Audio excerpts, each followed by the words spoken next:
Hi guys, welcome to the UEBC 2022 hosted by JPS here in Melbourne, Australia. I am joined by the wonderful Mackenzie Baker, who has just wrapped up his presentation on client-based or client-centered nutrition coaching. Mackenzie, great to have you here, mate. How are you? Oh, well, thank you. Awesome. Thank you very much for having me. It's a thrill and a pleasure and an honour.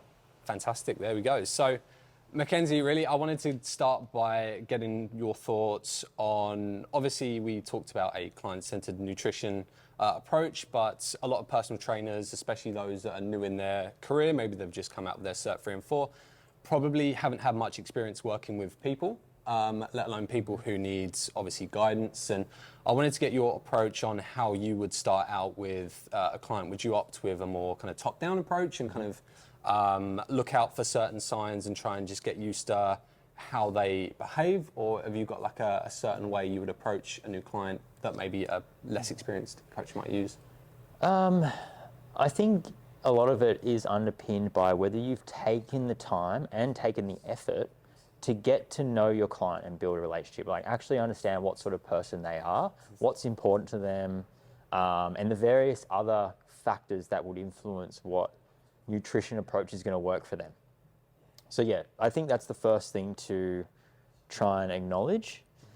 There's a bit of like, and then also understanding that different tools are going to work for different situations and not just having one tool in a toolkit.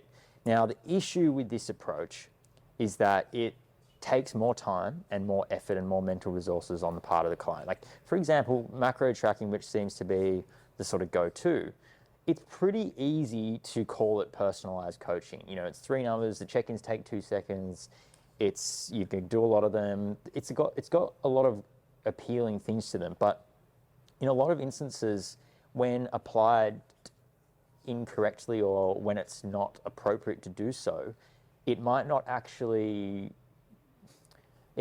be the best tool to use, in that it might not help the client move towards the goal that they wanted to achieve.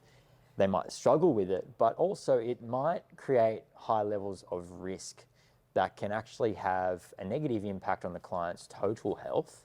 And then if that is the case, have you actually improved the client's life? And the answer might be no. I don't think I really answered your question, though.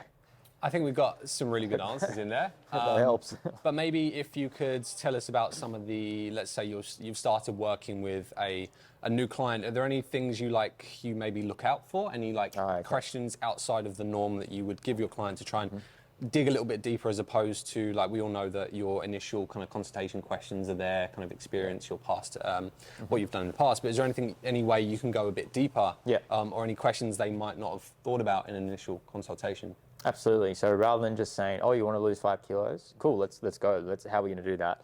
You add in steps in there. You say, well, why do you want to lose 5 kilos, as an example? Yep. How will it help you think, feel, or act differently? How will it change your life? Will it actually make your life better? Is it going to be worth the effort cost, or the pros or the cons? Do the pros and cons of the decisional balance associated with this goal, is that a favorable balance? Is this going to be worthwhile? Like, really actually exploring and questioning the goal and making the client helping the client, or creating a space where the client can explore their thoughts and either get clear through their own thoughts, whether this goal might not be worth it for them, at least at that present moment. Maybe there's an alternative, reframing of the goal that might need to or might naturally take place. Or if the goal is appropriate, it's going to help the client reinforce why this is worth doing, like why it's worth the effort cost. So they're the things I would ask. Sure. So it really comes down to more asking not just what, but we're looking at the whys, the client whys as well. That's what I'm hearing from. Yeah, a lot of whys. Why is this important? Why is it helpful? Is it going to make your life better? Are you sure about that? How is it going to make your life better? How will you think differently? How will you feel differently? How will you act differently? For sure. And lastly, I just wanted to get your thoughts on, because obviously we know that every client is going to be different, and they're going to require a different approach in how you kind of speak to them, their goals, just the way you not necessarily manage, but you kind of guide them. And so what would you say to someone who has a client who maybe feels they are better suited to a more coach-centered. Maybe they need that accountability. Maybe they like that kind of militaristic approach to being managed, and they think that's what's best for them. What would you reply to that? I would argue that that's not what they need. That's just what they think they need. Like you will get clients who will say things like, I just need someone who just tells it like it is and puts me in my place and beats me around and, you know, gives me that discipline and that motivation. But, you know, that's only going to last in the short term. That might get you through a few workouts that you don't want to do, or it might get you to track your macros a little, you know, for a couple of weeks. But in the long run, it's not going to be enough. The only motivation that actually works in the long run is the motivation that comes from within. Sure.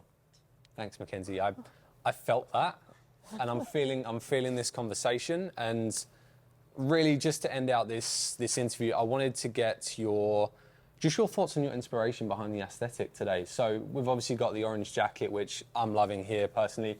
The hair is orange. I want to know what inspired this look today. Well, okay, so really it's more of a functional thing with the jacket. See, I've got a hoodie, but it's a little bit thick, and I thought I might have been a little bit too hot in it. For sure, yeah. So I just needed a light fleece. Yep. Just to provide just an appropriate level of warmth. Fantastic. This is also very comfortable. Yep. And the hair was just because it's interesting, this is actually a funny point. Like, you know, there's a lot of people who say weight loss or wanting to change your body is inherently a harmful thing. But is there really that much difference to wanting to change your body? Even if you say, I want to change it because I want to look better, is that really different to getting a tattoo or dyeing your hair? It can be a form of self-expression or even self-care. And for me, dyeing my hair orange is a form of self-expression. Okay. Because I like to be weird. And there you have it. Don't we all like to be weird? So thank you, Mackenzie. I think that's probably about all we have time for today.